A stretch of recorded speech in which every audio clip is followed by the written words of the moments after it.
So then this defense attorney shifts to the moments before the shoot, pointing out that Kelsey had been trying to get him to leave the room, that she kept handing him items, asking him to take them downstairs, and the defense says that's not the behavior of someone about to attack. It's someone trying to get officers out of the room. When you were upstairs with Kelsey, she kept giving you things and asking you to take them downstairs, didn't she? That's correct. And she did that with Houston as well, right? Yes. So it's fair to say that she was trying to get you away from her, right? I don't know what her mindset was. I wasn't going to leave her alone. So let me ask you a better question. The effect of that would have been, if you took things downstairs, that you would have left her. Yes, that's correct.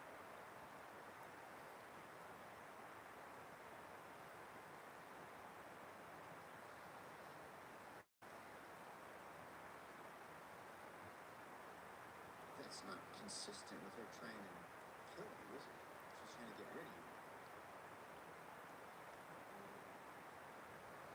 Can you Ask my question again. the fact that she's trying to remove you from the area where her gun is not consistent with her trying to kill you, is it? At that point, no. And then this defense attorney went after the most glaring detail. Noonan West, a 20-year veteran, SWAT trained firearms instructor from close range. The defense says that is not the mark of a cool, collected, calculated professional. They say that is evidence of panic. So you're a very well-trained SWAT officer, yes? Yes.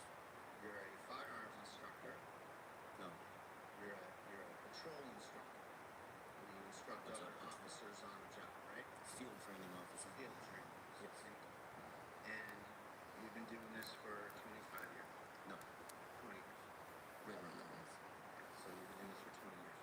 And one of your thought processes was that you wanted to give your training and experience back to the North Andover PD where you started, right? Yes, and come back where I started. And here, your first shot, Mr. About 7 feet away. Almost longer than 7 feet. It was at that point about 15 feet, 15 feet. I would say. Do you have any measurements on this? No, but if you remove the bed and you were to walk diagonal from where I shot, it was probably around 15. So the first shot you missed her in the air closure. Is that right? That didn't know.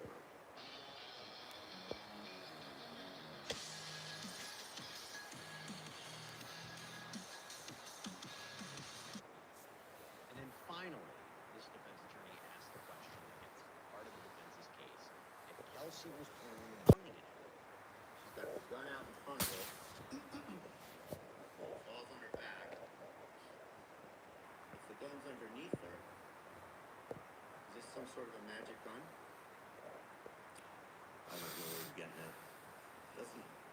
Doesn't it make sense that if the gun is out here and she receives a force of a 9mm bullet pushing her back this way, that's the gun that all the way behind her and under her leg? okay, from there we go to the man who set all this in motion, Justin, right? Kelsey's fiance, the father of her child, walked into a courthouse on the morning of June 30th, filed that restraining order that sent those officers to her door. When he took the stand, his testimony was very emotional. And the cross-examination, things got pretty personal.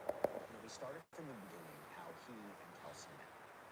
It was September of 2023. She had reached out to me on Facebook. She had seen a picture Hello. posted on the North Andover Fire Department page. She was recently going to be getting hired as a North Andover Sunrise in the police officer, United Kingdom. and she reached out to me on Facebook. Fair to say you... But I love the purple and pink sky, Very quickly, yes. so I thought I'd record it. Did it become more than casual? Yep, it became more than casual very quickly. Both of us developed feelings very quickly, and that developed into a relationship very quickly as well. And it was about roughly 6 months after that we had initially met that I had Kelsey and I had moved in together. At some point, you guys were living together. You had a baby? That is correct. Okay. And Hello, alien. Was the boy or girl? Boy. Okay. How old now? He is 13 months old. Alien, I haven't seen you in ages. I'm going to turn your attention to the weekend of July 28th, 29th, going into Monday the 30th. Okay. Did the relationship? I just had to record the sunrise because it's so beautiful. And as a result of that, did you decide to do something on June 30th, that Monday? Yes, I ended up obtaining a restraining order. Okay. And he told the court that leading up to that day, he was getting messages from Kelsey that were concerning him. At some point, were you communicating with the defendant? Isn't it? It's got like lilac and purple and It started in the morning. it's just go. I don't know if you can tell from With both texts my and phone, calls. but it's gorgeous. Back and forth with each other. I had requested to see my son. I wanted to make sure that he was okay. She had sent many disturbing messages back and forth to me. At any point, did you go back there to retrieve some items, guns, or anything like that? Yes, the day prior, I had gone to obtain. I knew that I needed to pick up my firearms. I had feared for my son, and I thought that his life was in danger and grave risk. Now, that part about going back to the house, that's very important because the defense picked up on that and pressed him on that during cross-examination. We're going to come back to that. But on the day of the shooting, he claims Kelsey was trying to get him to meet her. I'm going to turn your attention, now that we're on the 29th, I'm going to turn your attention to the 30th.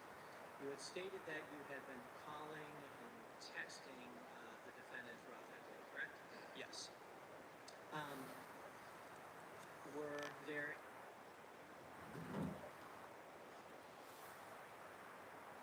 Oh, I need to fill the food up.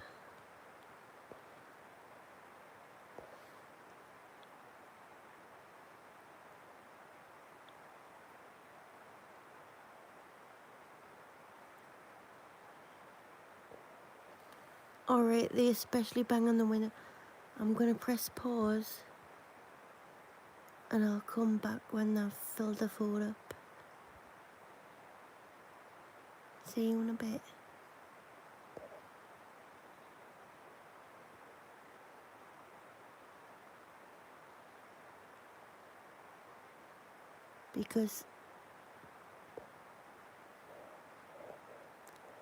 But you might miss the best bit of the sunrise.